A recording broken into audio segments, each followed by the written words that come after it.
You are exhausted. You're the person who says yes when you want to scream no. You're the one carrying everyone else's emotional baggage, solving their problems, and sacrificing your own time, all while your own goals gather dust in the corner. You tell yourself you're being kind.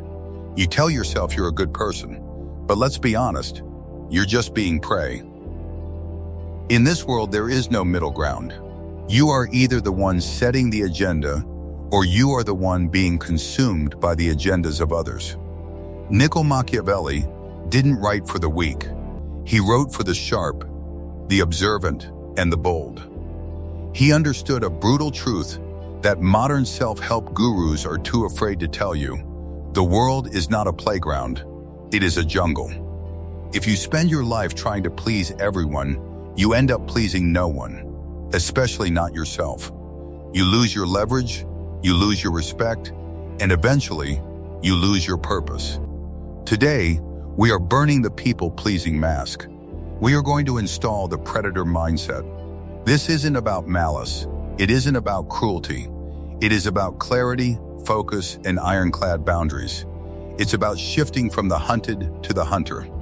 It's time to stop apologizing for your existence and start securing the success you deserve. Let's begin. Lesson number 1. The anatomy of the predator. Let's dismantle the biggest lie you've ever been told, that being nice is a virtue. In the world of high-stakes results, nice is not a virtue. It is a compliance strategy. You were taught as a child that if you were polite, helpful, and accommodating, you would be rewarded. But look around. Are you rewarded? Or are you simply the person everyone calls when they need a favor, but forgets to invite when it's time to share the spoils? Machiavelli famously wrote in The Prince that a man who wishes to make a profession of goodness in everything must necessarily come to grief among so many who are not good. You are operating on a manual designed for a world that does not exist. You are playing by rules of politeness, while others are playing by rules of power. This isn't about becoming a villain. This is about growing up. The people pleaser is biologically wired to seek validation. You scan the room to see if people like you. You gauge your worth by the smiles you get. This is the ultimate prey behavior. It makes you predictable, controllable, and, most dangerously, expendable. A predator does not seek approval, they seek leverage. A predator is the most disciplined entity in the jungle. Think about the tiger. The tiger doesn't waste energy running at every sound. It waits, it conserves, it observes. It only strikes when the outcome is certain. When you people please, you are burning your energy trying to fix other people's discomfort. You are running at every sound. You are exhausting yourself on low-leverage tasks to make people feel good about themselves at your expense. Here is your first tactical exercise. Write this down or burn it into your mind. Scarcity creates value. Machiavelli understood that the prince who is always accessible loses his mystique and his authority. In the modern era, your availability is your currency. If you are available to everyone, for everything, at any time, you are not a person of value. You are a commodity. You need to cultivate a strategic absence. People pleasers think that being the go-to person makes them indispensable. It doesn't. It makes you a tool. When the tool is no longer needed, it is put back in the drawer. Do you want to be a tool or the one who wields the tools? Next time someone asks for your time, don't say yes out of habit. Pause. Count to 3. Ask yourself, does this request serve my long-term vision, or does it merely feed their need for convenience? The Machiavellian rule: if it does not serve your purpose, decline with grace. You don't need to be cruel. You don't need to be loud. You just need to be unmoved. You need to stop people reading and start situation reading. Most of you spend your time trying to read what people are thinking about you. Do they like me? Am I annoying them? Should I say this? This is internal noise. The predator's gaze is external. It is about reading the environment. Who holds the power? What is the goal of this interaction? Is this conversation a distraction or a negotiation? When you stop obsessing over your image, you finally become free to observe the truth. When you stop trying to be liked, you suddenly become the most interesting person in the room. Why? Because you are the only one not begging for validation. You are the only one with nothing to lose. And in the game of life, the person with nothing to lose is the most dangerous person of all. You've just realized that being nice is actually a trap, but awareness isn't enough to secure your position. In the next lesson, I'm going to show you the invisible boundary framework, the exact psychological method to make people fear overstepping you without you ever having to raise your voice. Lesson number 2. The invisible boundary framework. You've accepted the lie of niceness. Now, you're ready to build the wall. Most people think boundaries are like physical gates. You tell someone no once, and you expect them to stop. That is naive. In the eyes of a predator, those are just suggestions. If you are a people pleaser, your boundaries are currently porous. You are like a city with no walls. Everyone wanders in, takes your resources, disrupts your peace, and leaves when they're done. Machiavelli understood that authority is not granted, it is maintained. He wrote, "It is much safer to be feared than loved, if one of the two must be lacking." Now, do not misunderstand this. I am not telling you to be a tyrant or to make people afraid of you in a way that creates enemies. That is sloppy. I am telling you to make your boundaries expensive to cross. If you are easy to access, you are cheap. The invisible boundary framework is built on one simple principle. Everything has a price. If someone wants your time, your emotional energy, or your labor, they must pay for it with respect, reciprocity, or value. When a person violates your boundary, the people pleaser apologizes. "Oh, sorry, I didn't mean to be busy." The predator, however, imposes a consequence. If a friend consistently disrespects your time, you don't argue with them. You simply make yourself unavailable for a longer duration each time they fail. They miss the meeting, you remove the next two from your calendar. They speak to you with a lack of respect, you stop talking entirely for a set period. You are teaching people how to treat you by withdrawing your presence. You are not being mean, you are being consequential. People behave well when they know that bad behavior has a mathematical, unavoidable cost. People pleasers have a pathological need to fill silence. They ramble to explain their no. They over-justify their decisions because they fear judgment. Stop. When you say no, or when you set a boundary, stop talking. The silence is your strongest weapon. If you justify your boundary, you are treating it like a negotiation. A boundary is not a negotiation, it is a fact. When you say, "I cannot attend this event," say nothing else. The other person will feel the awkwardness. They will try to fill the silence. They might push back. Let them. The moment you start over-explaining, you have lost the power. You are saying that your time is only valuable if they agree it is. Your silence implies that your decision is final, absolute, and beyond their debate. Understand this. People do not respect those who are constantly trying to earn their respect. It is a paradox. The more you try to impress, the lower you rank in the social hierarchy. By holding your boundaries, by being unbothered, by being consequence-driven, by using the predator pause, you signal that you are a person of substance. You aren't just nice, you are contained. And when you are contained, you are dangerous. You are a person who has control over themselves. That is the first step toward getting everyone else to respect your domain. You've learned to build the wall, but a wall is useless if you don't know how to navigate the social board. In the next lesson, I'm going to reveal the mirror strategy, Machiavelli's secret weapon for turning your enemies into assets and ensuring you always hold the winning hand in any negotiation. Lesson 3, the mirror strategy. Most people are open books.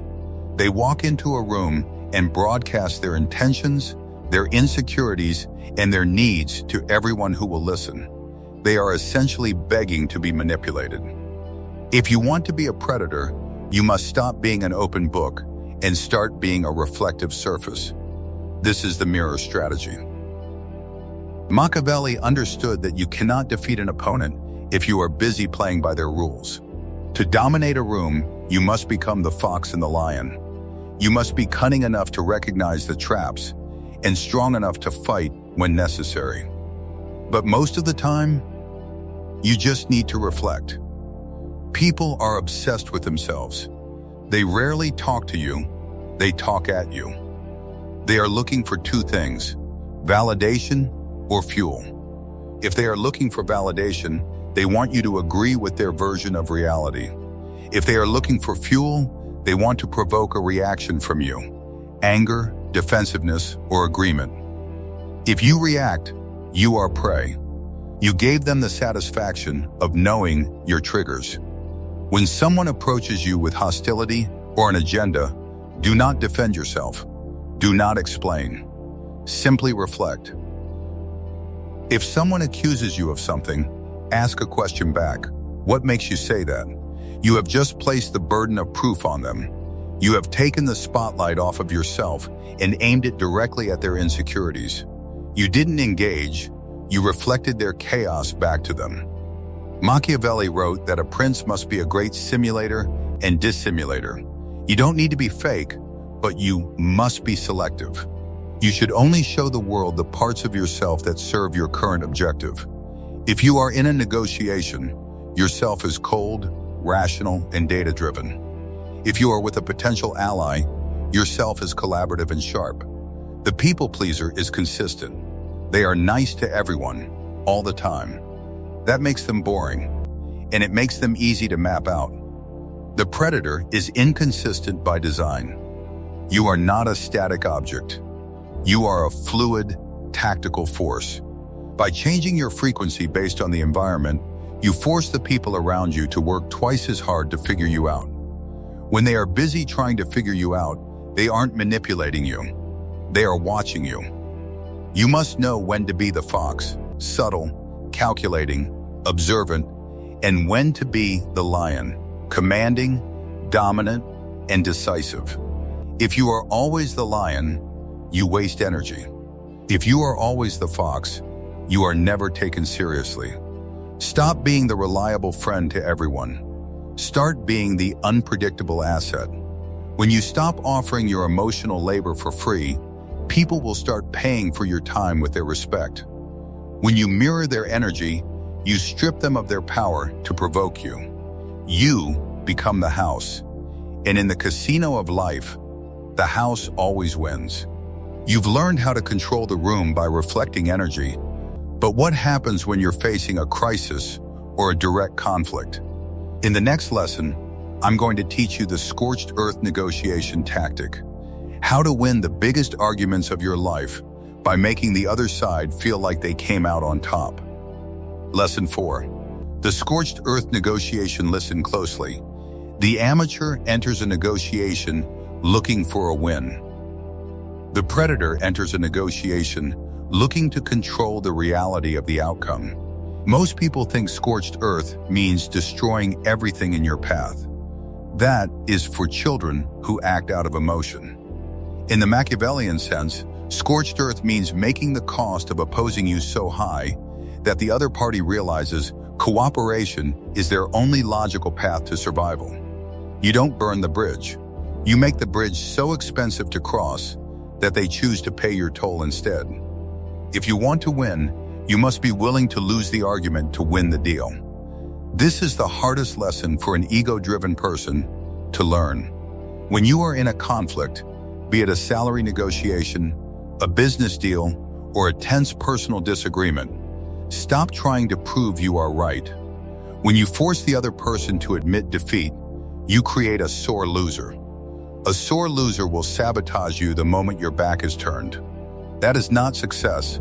That is a ticking time bomb. Instead, use the illusion of victory. Give them the crumbs of winning. Let them feel like they got a concession. Let them feel like they pushed you into a corner. When they feel like they've won, they stop fighting. And when they stop fighting, you have secured the outcome you actually wanted from the beginning. The greatest weakness in any negotiation is attachment. The moment you need the deal, you have already lost. Machiavelli understood that the prince who is prepared to lose everything is the one who has the most leverage. If you cannot walk away, you have no power. You are not negotiating, you are begging. Before you walk into any room, define your walk-away point. Write it down. If the situation crosses that line, you leave. No drama, no haggling, no emotional outburst. You simply exit. When you are genuinely willing to walk away, the other person feels it. It changes the temperature in the room. They stop treating you like an option and start treating you like a scarce commodity. They will scramble to accommodate you because they sense that you are not desperate. If you give something away for free, it is worthless. If you give something away in exchange for a binding commitment, it is an investment. Never concede anything without demanding something in return. If they ask for a change in timeline, you ask for a change in scope. If they ask for a discount, you ask for a longer contract. You are teaching them that your resources are finite and that every interaction has a price. You are not being difficult, you are being rational. The predator's creed: if they can't afford the price of your cooperation, let them burn in their own chaos. You do not negotiate with people who refuse to acknowledge your value. You simply move on to the next deal. You've mastered how to win the room and how to structure a deal, but none of that matters if you can't maintain your position under pressure. In the next lesson, I'm going to teach you the ghosting protocol, how to leverage your absence to make people realize your true worth, and how to become a ghost in your own life to keep your edge. Lesson number 5, the ghosting protocol, sequestering presence through absence. You have built your walls. You have mastered your mirror. You have secured your deals. Now you must learn the final social weapon before transformation becomes complete: the power of disappearance. Most people spend their lives trying to be noticed. They flood social media with updates. They answer every message instantly. They over-explain themselves, overshare, overtalk, overgive. They believe visibility creates value. But Machiavelli understood a darker truth: constant exposure destroys authority. When people can access you whenever they want, your presence loses impact. When your energy is always available, it becomes cheap, predictable, replaceable. Familiarity does not create respect. It creates comfort, and comfort kills mystery. A predator understands something prey never will. Absence creates psychological gravity. The less available you become, the more people feel your weight when you enter the room. Because the human mind fears silence. When people cannot read you, they begin reading into you. And that is where power begins. Machiavelli observed that the strongest rulers were not the loudest rulers. They were the ones who understood timing. A king who constantly appeared before the people became ordinary. But a ruler who appeared rarely, strategically, became mythological. His silence created tension. His absence created anticipation. His return created impact. This principle still controls modern life. Notice how the world reacts when someone disappears. The moment you stop posting online, people check your profile. The moment you stop texting first, people notice the silence. The moment you withdraw your attention, people suddenly remember your value. Why? Because human beings are addicted to certainty. And when certainty disappears, obsession begins. Most people cannot handle ambiguity. Their minds rush to fill the void. Did I do something wrong? Why are they pulling away? What are they focused on? Why don't they need validation anymore? The questions themselves shift the power dynamic. Now they are thinking about you. Now they are seeking you. Now they are emotionally reacting while you remain emotionally still. That is the essence of the ghosting protocol. If you are always present, you are always available. If you are always available, you are being consumed. Predators do not offer unlimited access to themselves. They understand that attention is currency.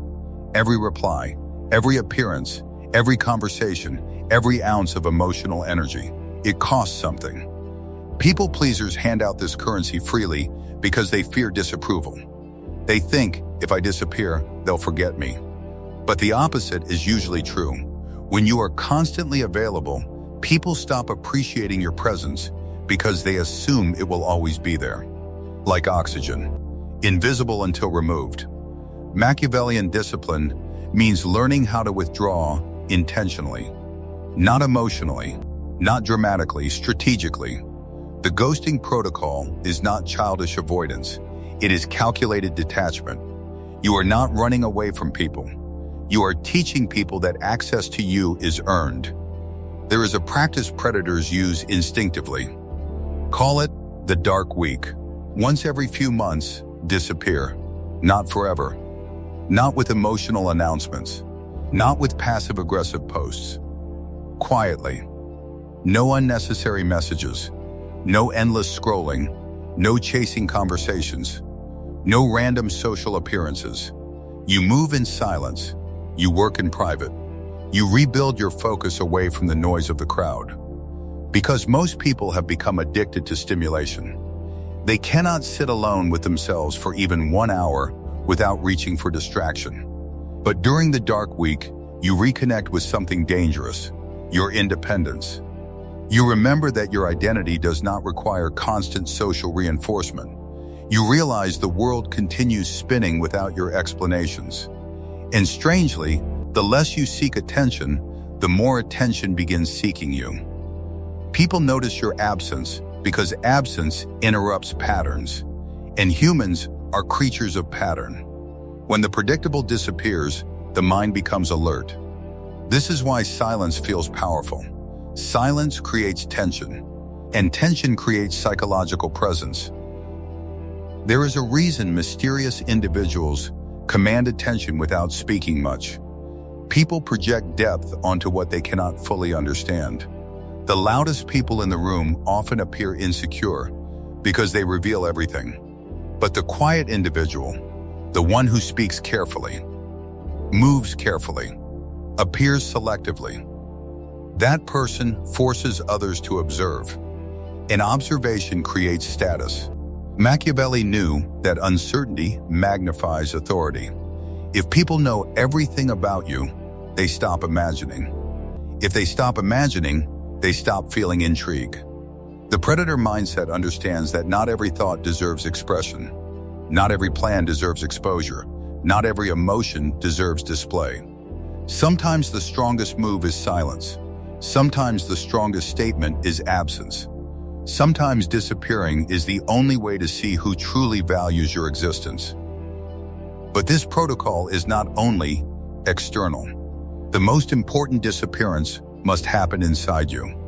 You must become a ghost to your old identity. The version of you that needed approval. The version of you that feared disappointing everyone. The version that apologized for existing. That version must die quietly.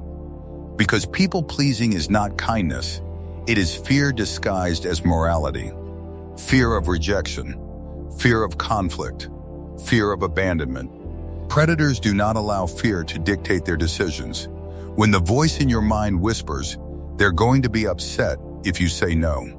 You do not negotiate with it. You do not debate it. You ignore it like an echo from a dead version of yourself. You treat insecurity like a ghost, visible, but powerless. The old you may still appear sometimes. The guilt, the anxiety, the urge to explain yourself. But you no longer obey it. Because emotional freedom begins the moment you realize something revolutionary. You are not responsible for managing everyone else's feelings. Read that again. You are not responsible for keeping everyone comfortable at the expense of yourself. A predator understands this deeply. If people respect the boundary, good. If they dislike the boundary, irrelevant. Your mission comes first. Most people enter social interactions emotionally desperate for a specific outcome. They need to be liked, validated, accepted, praised.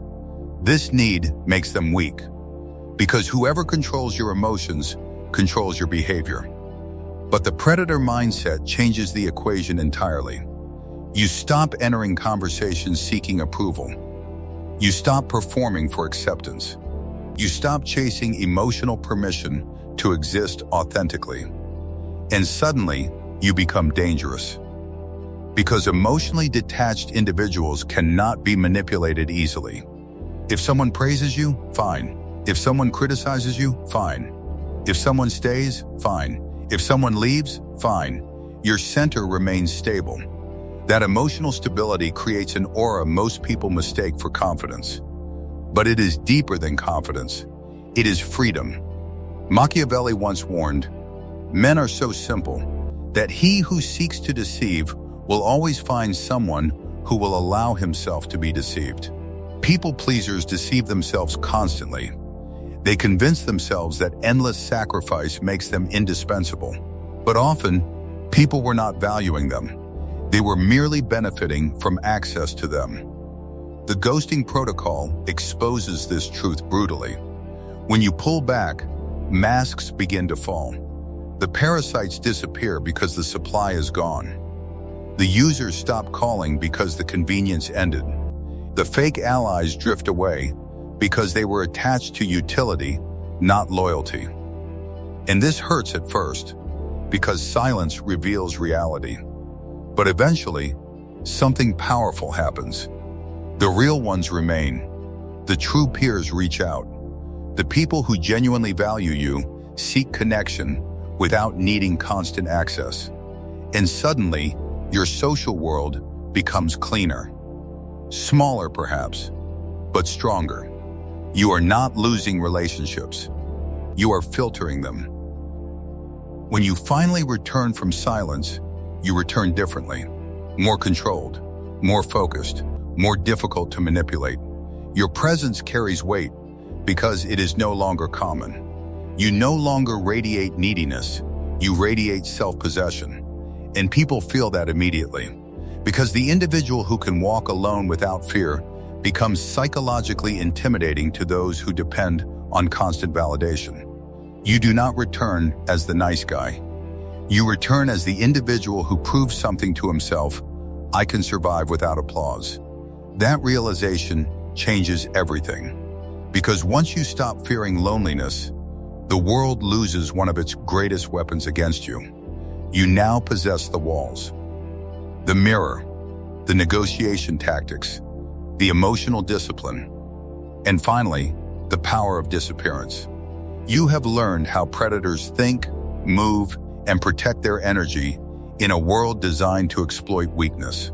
But there is still one final step, one final transformation. Because knowledge alone changes nothing. Without activation, these lessons remain philosophy. In the conclusion, you will receive the Machiavellian initiation, the final mental switch that permanently destroys the people-pleasing identity and awakens the version of you that no longer begs the world for permission to exist. And once that switch flips, there is no going back. We have traveled a long way from the person who couldn't say no to the person who now understands the architecture of power. But here is the cold, hard truth. Knowledge is not power. The application of knowledge is power. You can watch this video, feel a surge of confidence, and then go right back to apologizing for taking up space. If you do that, you haven't just failed yourself, you've proven the world right. You've proven that you were born to be a background character in someone else's story. Machiavelli didn't write his observations to entertain. He wrote them to awaken.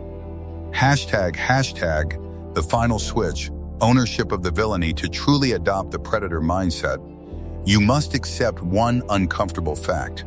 To the person using you, your boundaries will look like villainy. When you stop being a doormat, people will call you selfish.